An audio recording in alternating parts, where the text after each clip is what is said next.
వేసవిలో మంచినీటి సమస్య ఏర్పడకుండా చర్యలు చేపట్టాలని జిల్లా కలెక్టర్ డాక్టర్ ప్రియాంక అలా మిషన్ భగీరథ ఇంజనీరింగ్ అధికారులను ఆదేశించారు.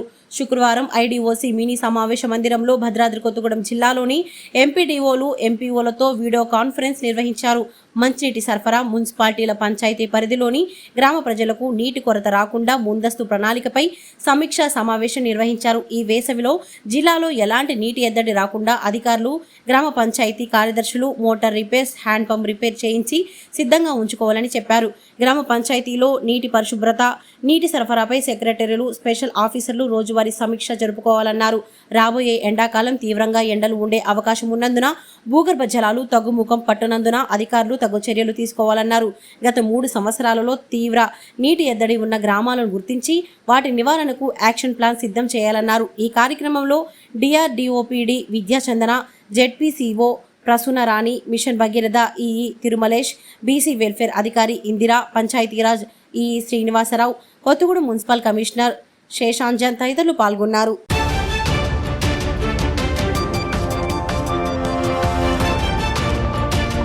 కొత్తగూడెం పట్టణంలోని ఐఎంఏ ఫంక్షన్ హాల్ నందు జిల్లా పోలీస్ అధికారులతో నెలవారీ నేర సమీక్ష సమావేశాన్ని శుక్రవారం నిర్వహించారు.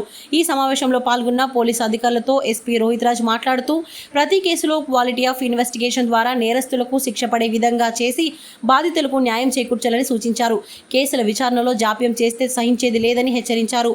పోలీసు అధికారులంతా బాధ్యతగా వ్యవహరించాలని సూచించారు. నిర్లక్ష్యంగా వ్యవహరించిన అధికారులపై క్రమశిక్షణ చర్యలు తప్పవని అన్నారు. పెట్రోలింగ్, బ్లూ కోట్స్ వాహనాలతో అధికారులు, సిబ్బంది ఎల్లప్పుడూ రోడ్లపై తిరుగుతూ ప్రజలకు అందుబాటులో ఉండాలని సూచించారు. నిషేధిత గంజాయి, పీడీఎస్ బియ్యం, అక్రమ రవాణా, మట్కా, జూదం లాంటి అసాంఘిక కార్యకలాపాలకు పాల్పడే వ్యక్తులపై ప్రత్యేక నిఘా ఏర్పాటు చేసి కఠిన చర్యలు తీసుకోవాలని సూచించారు. ప్రభుత్వ నిషేధిత గంజాయి మరియు ఇతర మత్తు పదార్థాలకు బానిసలై యువత తమ అమూల్యమైన భవిష్యత్తును నాశనం చేసుకుంటున్నారన్నారు. జిల్లా వ్యాప్తంగా హాట్స్పాట్ను గుర్తించి గంజాయిని రవాణా చేసే వ్యక్తులతో పాటు గంజాయి సేవించే వారిపై కూడా కేసులు నమోదు చేసి కఠిన చర్యలు తీసుకోవాలని సూచించారు. ఈ సమావేశంలో AR additional SP E Vijayababu, Bhadrachalam ASP Paritosh Pankaj, IPS trainee IPS Vikrant Singh, Kothagudem DSP Rehman, Palvancha DSP Venkatesh, Yellandu DSP Chandrabhanu, Manuguru DSP Ravindra Reddy, DCRB DSP Mallayya Swamy మరియు జిల్లాలోని సీఏలు, ఎస్ఐలు మరియు సిబ్బంది పాల్గొన్నారు.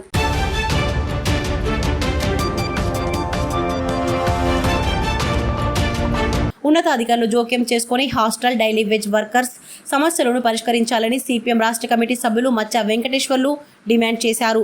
హాస్టల్ డైలీ వేజ్ వర్కర్ సమస్యలను పరిష్కరించాలని గత 3 రోజులుగా చేస్తున్న నిరవధిక సమ్మెకు సిపిఎం సంపూర్ణ మద్దతు తెలిపింది. ఈ సందర్భంగా మచ్చ వెంకటేశ్వర్లు మాట్లాడుతూ పిఎంహెచ్ హాస్టల్స్ లో అవుట్ సోర్సింగ్ గా పనిచేస్తున్న కార్మికులకు సక్రమంగా జీతాలు ఇవ్వకపోవడం చాలా ఇబ్బంది పడుతున్నారని, వారికి ప్రతి నెల సక్రమంగా జీతాలు చెల్లించాలని వారు ప్రభుత్వాన్ని కోరారు. జీవో నెంబర్ 60 ప్రకారం 15,600 రూపాయలు జీతం చెల్లించాలని ఆయన ప్రభుత్వాన్ని డిమాండ్ చేశారు.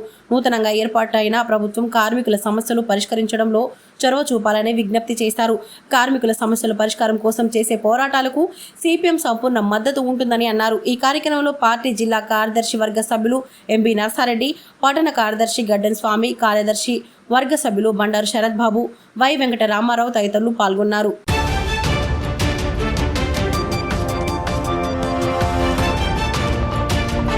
ఆయుష్ అసోసియేట్స్ సంస్థ ఆధ్వర్యంలో శుక్రవారం భద్రాద్రి కొత్తగూడెం జిల్లాలో ఎంఎస్ఎంఈజెడ్ సర్టిఫికేట్ కార్యక్రమం నిర్వహించడం జరిగింది.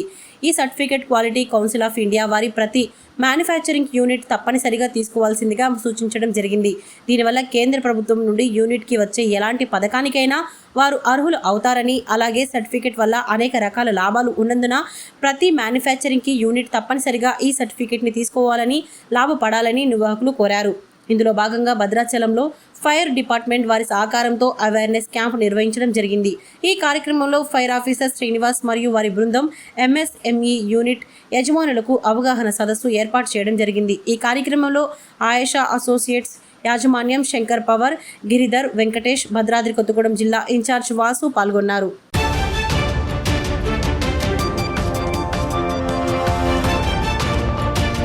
భద్రాచలం అంబేద్కర్ సెంటర్ నందుగల సిటీ స్టైల్ జిమ్ నిర్వాహకుడు జీవి రామిరెడ్డి ఆధ్వర్యంలో 6 జిల్లాల స్థాయి బెంచ్ ప్రెస్ ఛాంపియన్షిప్ పోటీలు మార్చి 3వ తేదీ భద్రాచలం చెల్లా రోడ్డు నందుగల అభ్యుదయ భవన్లో నిర్వహిస్తున్నట్లు భద్రాద్రి కొత్తగూడెం జిల్లా పవర్ లిఫ్టింగ్ అసోసియేషన్ అధ్యక్షుడు బోగల శ్రీనివాస్ రెడ్డి తెలిపారు.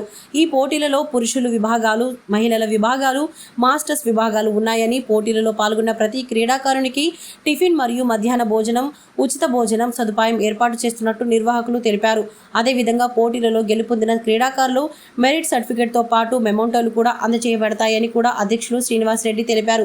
కావున ఆసక్తి కలిగిన ప్రతి క్రీడాకారుడు ఉదయం 8 గంటల నుంచి 9 గంటల వరకు జరిగే బాడీ వెయింగ్ కార్యక్రమానికి వచ్చి తమ బాడీ వెయిట్ను ఇచ్చి పేరు నమోదు చేసుకోవాలని సూచించారు. మరిన్ని వివరముల కొరకు 9966588688కు నెంబర్కు సంప్రదించగలరు.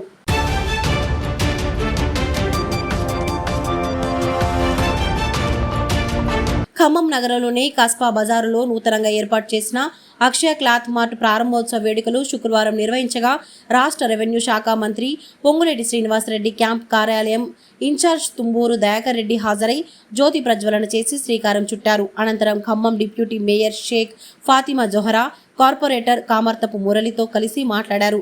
ఆధునిక హంగులతో ఏర్పాటైన ఈ క్లాత్ మార్ట్ అనతి కాలంలోనే విశేష జనాదరణ పొందాలని ఆకాంక్షించారు.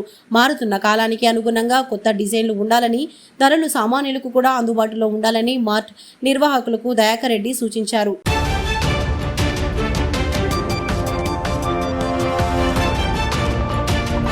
భద్రాద్రి కొత్తగూడెం జిల్లాలో శుక్రవారం నుంచి రేషన్ షాప్ పంపిణీ ప్రారంభించామని రాష్ట్ర ప్రభుత్వం పౌర సరఫరాల శాఖ ఆదేశాల మేరకు ఎఫ్పి రేషన్ షాపులను డిఎస్ఓ పి రుక్మిణీదేవి ఆకస్మిక తనిఖీ చేశారు. ఈ సందర్భంగా భద్రాచలంలో పలు రేషన్ షాపులు తనిఖీ చేశారు. డిఎస్ఓ పి రుక్మిణీదేవి ఈ సందర్భంగా మాట్లాడుతూ పేదలకు అందాల్సిన బియ్యం సక్రమంగా అందించాలని, శుక్రవారం నుంచి పంపిణీ ప్రారంభించమని డీలర్లను ఆదేశించారు.